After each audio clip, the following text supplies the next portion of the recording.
கூட்டணி ஆட்சின்ற முழக்கத்தை காங்கிரஸ் பெரிய அளவுக்கு முன்வைக்க ஆரம்பிச்சிட்டாங்க. அங்கே இங்கேன்னு கொஞ்சமா பேசிட்டு இருந்தவங்க இன்னைக்கு டெய்லி காலையில எழுந்த உடனே வேலை கூட்டணி ஆட்சி எப்ப தருவீங்க அப்படிங்கிறத ஏதோ ஒரு வகையில காங்கிரஸ் லீடர்ஸ் பேசிக்கிட்டே இருக்காங்க. திமுகவுக்கு இது ஒரு வகையில நெருக்கடி தான்.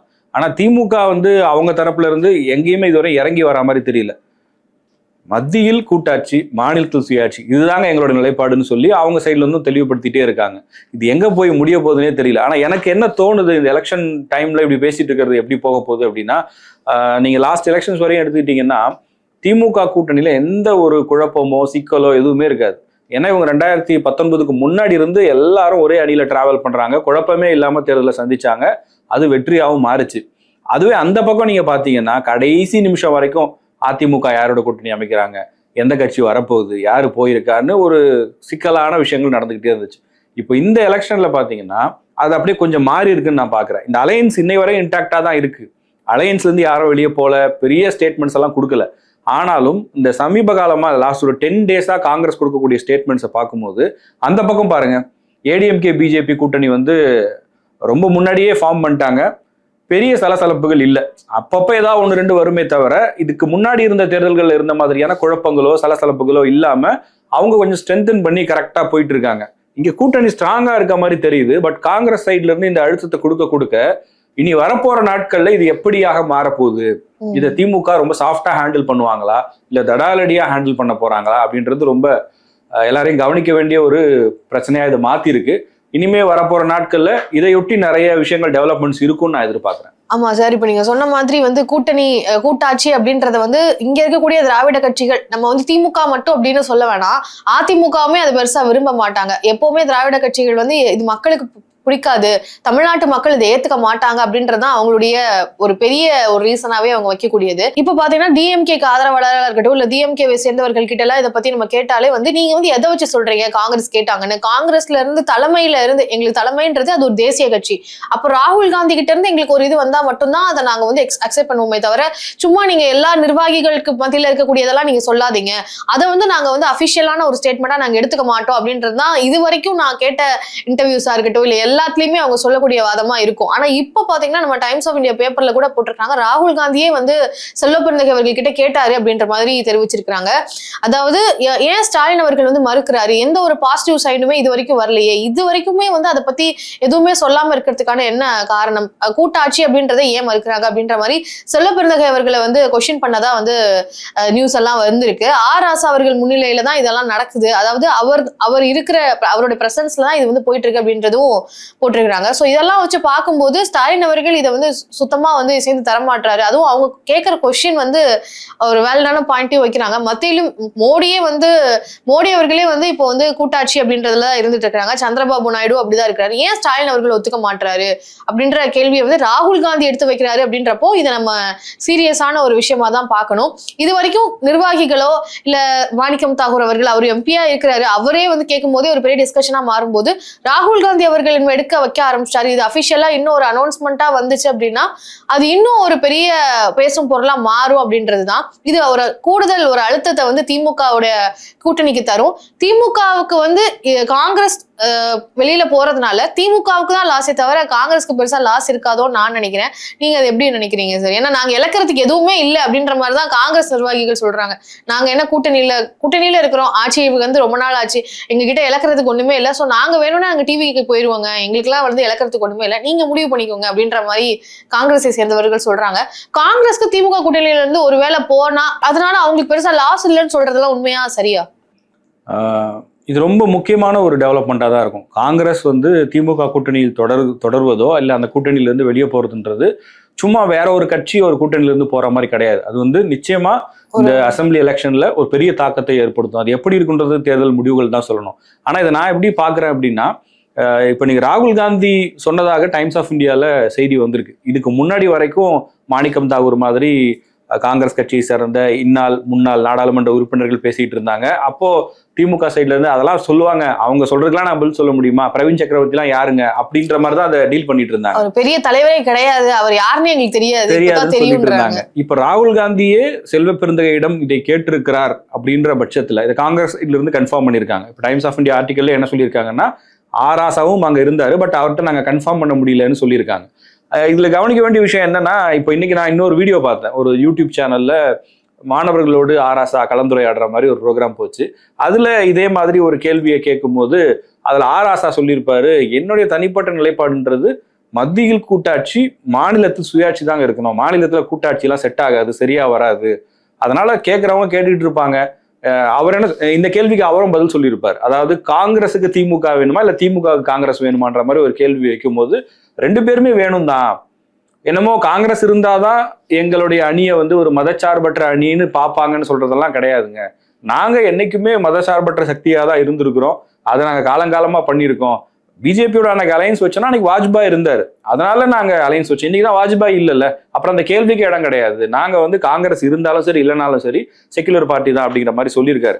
பட் காங்கிரஸ் வந்து திமுகவோட இருக்குதா இல்லையா அப்படின்றத விட, காங்கிரஸ் ஒருவேளை திமுகவோடு இல்லைன்னா யார் கூட இருக்க போறாங்க?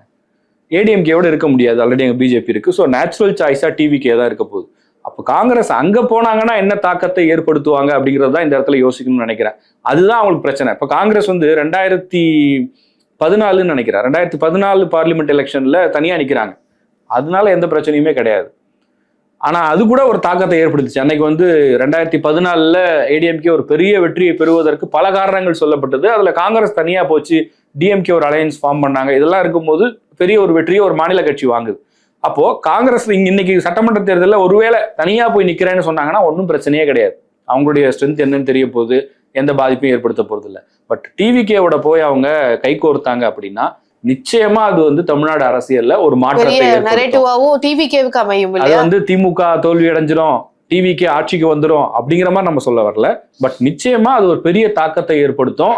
இந்த தமிழ்நாடு அரசியலை இப்ப ஈஸியா சொல்லிடுவாங்கல்ல, இந்த கட்சி தான் ஆட்சிக்கு வரும், இவங்க தான் இப்படி வருவாங்க, இவங்க ஓட்டை பிரிப்பாங்க, அப்படி நம்ம சொல்லிடவே முடியாது. ஏன்னா டிவிகே வெறும் டிவிகேவா இருக்கிறதுக்கும் ஒரு தேசிய கட்சி கூட்டணியில இருக்கிறதுக்கும் நிறைய வித்தியாசம் இருக்கு. அதை மக்கள் எப்படி பாக்குறாங்க அப்படிங்கிறதுலயும் பெரிய ஒரு டிஃபரன்ஸ் இருக்கும்னு நான் பாக்குறேன். ஆமா சார், இப்ப நீங்க ஃபர்ஸ்ட் ஆரம்பிக்கும் போதே சொன்னீங்க இல்லையா, அதிமுக கூட்டணி அப்படின்னு வரும்போது பாஜக ரொம்ப காலமாவே இருக்கிறாங்க, அதனால அங்க வந்து பெருசா கூட்டணி சலசலப்பு அப்படின்றது இல்ல, அப்பப்போ வருது, ஆனா மத்தபடி அவங்க ஸ்ட்ராங்கா இருக்கிறாங்க. இந்த தேர்தல்ல அதிமுக பாஜக சேர்ந்துதான் பயணிக்க போறாங்கன்றது கிட்டத்தட்ட அவங்க அடிக்கடி வந்து ப்ரூவ் பண்ணிட்டே இருக்காங்க, கன்ஃபார்ம் பண்ற மாதிரி இருக்கிறாங்க. இப்போ திமுக கூட்டணியில பாத்தீங்கன்னா காங்கிரஸோட அலைன்ஸ் பிரச்சனை தான் ஒரு பக்கம் போயிட்டு இருக்கு அப்படின்னு பாத்தீங்கன்னா, காங்கிரஸ் வந்து இன்னும் கோவப்படுறதுக்கான இன்னொரு காரணமா இப்ப நம்ம சமீபத்துல பராசக்தி படம் வந்ததும் வந்து அமைஞ்சிருச்சு. திமுக வந்து ரொம்ப பயங்கரமா ப்ரமோட் பண்ணாங்க. அதுல நிறைய விஷயங்கள், அதாவது திமுக தங்களுடைய பொலிட்டிக்கல் மைலேஜ் மக்கள் மத்தியில ஒரு கொண்டு போய் சேர்க்கறதுக்காண்டி அது ஒரு விஷயமா பண்ண மாதிரி தான் நான் அதை பார்த்தேன். அப்படி பண்ணி கடைசியில அதுல பாத்தீங்கன்னா காங்கிரஸினுடைய அரசியலை வந்து விமர்சனம் பண்ற மாதிரியோ இல்ல ஒரு வெறுப்பை வந்து ஏற்படுத்துற வகையில பராசக்தி படம் இருக்குன்றது காங்கிரஸ் தரப்பினருடைய பல பேருடைய ஒரு ஃபீலிங்கா இருக்கு. சோ இதுவுமே வந்து ஒரு சின்ன ஒரு சலசலப்பை வந்து அது பக்கத்துல ஏற்படுத்துதோ அப்படின்னு தான். இன்னும் கூடுதலா அலைன்ஸ்ல ஏற்கனவே வந்து ஒரு பிரச்சனை போயிட்டு இருக்கிறதுல சம்பந்தமே இல்லாம இந்த படமும் வந்து ஒரு கூட்டணியில வந்து ஒரு கோவத்தை ஏற்படுத்துறதுக்கு ஒரு வாய்ப்பா அமைஞ்சிருச்சோ அப்படின்னு தோணுது. சோ கூட்டணி அப்படின்னு வரும்போது காங்கிரஸ் வந்து திமுகவுக்கு ஒரு முக்கிய அங்கமா இருந்துட்டு இருந்திருக்கு இத்தனை நாட்களாக, இத்தனை ஆண்டுகளாக. ஆனா இப்போ வந்து ஒரு சின்ன ஒரு பிரச்சனையானது ஏற்பட்டிருக்கு அப்படின்றது ரொம்பவே வெளிச்சமா தெரியுது. அதான் இது அவங்க எவ்வளவு சீக்கிரம் வந்து தடுத்து நிறுத்துறாங்க இல்லை இதுக்கு ஒரு முற்றுப்புள்ளி வைக்கிறாங்க அப்படின்றது ரொம்ப முக்கியமானது. ஏன்னா நீங்க இன்னொன்று அந்த என்டிஏ சைடே பார்த்தோம்னா அவங்க பாருங்க, ஃபர்ஸ்ட் பிஜேபி உள்ள வந்தாங்க, ரொம்ப முன்னாடியே உள்ள வந்துட்டாங்க. அதுக்கப்புறம் அந்த தலைவர்கள் ஒவ்வொரு இடங்கள்ல ஒன்னா சேர்ந்து பேசுறது, இணக்கமா இருக்கிறது மாதிரியான காட்சிகளை நம்ம பார்க்குறோம். இப்போ சமீபத்தில் அன்புமணி அங்கே போயிருக்காரு, பாமக அங்கே போயிருக்காங்க, விரைவில் இன்னொரு கட்சி வரப்போகுதுன்னு சொல்றாங்க. அப்போ இப்போ வெளியில இருந்து பார்க்குறவங்களுக்கு பரவாயில்லப்பா, இங்க புது புது கட்சிகள் சேர்ந்துகிட்டு இருக்காங்க, கூட்டணி பலமாகுது அப்படிங்கிற மாதிரி தெரியும். இப்போ இங்க இதை விட பிரம்மாண்டமான கூட்டணி, கம்பேரிட்டிவ்லி என்டிஏவை விட இங்க இருக்கிற மதச்சார்பற்ற முற்போக்கு கூட்டணி ரொம்ப பிரம்மாண்டமானது, நிறைய கட்சிகள் இருக்காங்க. ஆனா அங்க இப்போ வரைக்கும் எந்த ஒரு விஷயமும் சுமூகமா நடக்கல, காங்கிரஸ் சைட்ல இருந்து பிரச்சனை வர மாதிரி தெரியுதுன்றது ஒரு ஆப்டிக்ஸா பார்க்கும்போது அந்த கூட்டணிக்கு நல்லது கிடையாது. ஏன்னா இன்னும் 2-3 மாசம் தான் இருக்கு தேர்தலுக்கு. இந்த நேரத்துல இந்த மாதிரி பிரச்சனைகள் வளர்ந்துகிட்டே போச்சு அப்படின்னா அது இன்னைக்கு காங்கிரஸ் வந்து தமிழ்நாட்டுல அவங்களுடைய ரோலு, அவங்களுடைய ஓட் பேங்க் என்ன நமக்கு தெரியும். அவங்களே இந்த அளவுக்கு தீவிரத்தன்மையை காட்டுறாங்கன்னா அந்த கூட்டணியினுடைய மிக முக்கியமான அலையன்ஸ் பார்ட்னர் விசிகே, அந்த கட்சியினுடைய செல்வாக்கும் அவங்களுக்கு கிராஸ் ரூட் லெவலில் இருக்கக்கூடிய கேடர் பேஸும் திமுகவுக்கு ரொம்ப ரொம்ப முக்கியம். அதுவும் டிவிகே களத்தில் இருக்கிற இந்த காலகட்டத்தில் விசிகேவோட ரோல் அப்படிங்கிறது ரொம்ப இம்பார்ட்டண்டா இருக்க போகுது. அப்படி இருக்கும்போது விசிகே இன்னும் பேச ஆரம்பிக்கல, அவங்க பேச ஆரம்பிச்சாங்க, அவங்களுடைய டிமாண்ட்ஸை வைக்க ஆரம்பிச்சாங்க அப்படின்னா ரொம்ப ரொம்ப டஃப்பாக இருக்கும் டிஎம்கேக்கு. அதை அவங்க ஹேண்டில் பண்ணலைன்னு சொன்னால், இப்போ நீங்கள் ஒரு பக்கம் பார்த்தீங்கன்னா ஆஸ் அ கவர்மெண்ட்டாக நிறைய பண்ணிட்டு இருக்காங்க டிஎம்கே. எப்படியாவது வாக்காளர்களை வந்து திமுக பக்கம் தக்க வச்சுக்கணுன்றதுக்காக செக்மெண்ட் வைஸ் பெண்கள், இளைஞர்கள்னு சொல்லி ஒவ்வொரு செக்மெண்ட்டையும் டார்கெட் பண்ணி நம்ம லாஸ்ட் ஃபியூ வீக்ஸாக பார்க்குறோம், இனிஷியேட்டிவ்ஸாக வந்துகிட்டே இருக்குது. அதை கரெக்டாக பண்ணிட்டு இருக்கிறாங்க. பட் கூட்டணி அப்படின்னு வரும்போது இந்த இடத்துல கொஞ்சம் ஒரு பின்தங்கி இருக்கிற மாதிரி தான் தெரியுது திமுக.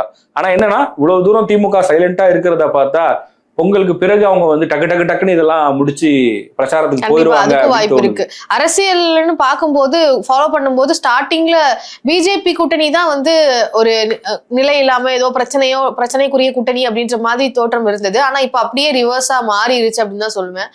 விசிகே பொறுத்த வரைக்கும் டிமாண்ட்ஸ் வைக்கிறாங்க அப்படின்றது ஒரு பக்கம் இருந்தாலும், பாமக ராமதாஸ் அவர்கள் வந்தா விசிகே என்ன நிலைப்பாடு எடுக்க போறாங்க அப்படின்ற ஒரு கேள்வியுமே வர ஆரம்பிக்குது. ஏன்னா ராமதாஸ் அவர்கள் வந்து திமுக கிட்ட வந்து ஒரு பேச்சுவார்த்தையில இருந்துட்டு இருக்கிறாரு அப்படின்றதும் நம்மளுக்கு வந்து செய்தியாக கிடைக்குது. சோ அப்படி இருக்கும்போது பாமக ராமதாஸ் அவர்கள் திமுக கூட்டணிக்கு வந்தாங்க அப்படின்னா விசிகாவினுடைய இத்தனை நாட்கள் அவங்க வச்சிருக்கக்கூடிய அரசியல் கோட்பாடு, பாமகவும் பாஜகவும் இருக்கக்கூடிய இடத்துல நாங்க எடுக்கவே மாட்டோம் அப்படின்ற மாதிரி அவங்க இவ்வளவு ஸ்ட்ராங்கா சொல்லியிருக்கிறாங்க. ஆனா இந்த நேரத்துல அந்த ஒரு வாய்ப்பும் அமைஞ்சிச்சு அப்படின்னா இன்னும் விசிக தரப்புல இருந்து ஒரு ப்ராப்ளம் வந்து திமுக கிரியேட் ஆகும் அப்படின்னு தான் நான் நினைக்கிறேன். அலைன்ஸ்ல டிமாண்ட்ஸ் வைக்கிறது ஒரு பக்கம், அதை பூர்த்தி செய்யணும், எல்லா கட்சிகளும் கேட்க ஆரம்பிச்சிருவாங்க, அதுவும் ஒரு பக்கம் இருக்கு. அதே மாதிரி பாமக ராமதாஸ் அவர்களுடைய அந்த இதையும் நம்ம ஏன் விடணும்னு திமுக நினைப்பாங்க. அதே நேரத்துல விசிகேவையும் நம்ம வந்து கைவிட்டுறக்கூடாது, விசிகேவா பாமக அப்படின்னு தேர்ந்தெடுக்கணும் அப்படின்ற மாதிரியான சூழல் கூட வரத்துக்கு வாய்ப்புகள் இருக்கு. சோ காங்கிரஸ் ஒரு பக்கம், விசிகே ஒரு பக்கம், இது ரெண்டு கட்சிகள் மூலமாக திமுகவுக்கு ஒரு அழுத்தம் ஏற்படும் இந்த தேர்தலில் அப்படின்றது மட்டும் ரொம்ப உறுதியா தெரியுது. காங்கிரஸ் திமுக இந்த ரெண்டு கட்சிகளுக்கு இடையில நடக்கக்கூடிய இந்த வார்த்தை ரீதியான போரா இருக்கட்டும், அடுத்தடுத்த நாட்கள்ல அவங்க என்ன பேச போறாங்க அப்படிங்கிற எதிர்பார்ப்பா இருக்கும், எல்லாத்தையுமே நீங்க கவனிச்சுட்டு இருப்பீங்கன்னு நினைக்கிறேன். உங்களுடைய கருத்து என்ன அப்படிங்கிறத கமெண்ட் செக்ஷன்ல சொல்லுங்க.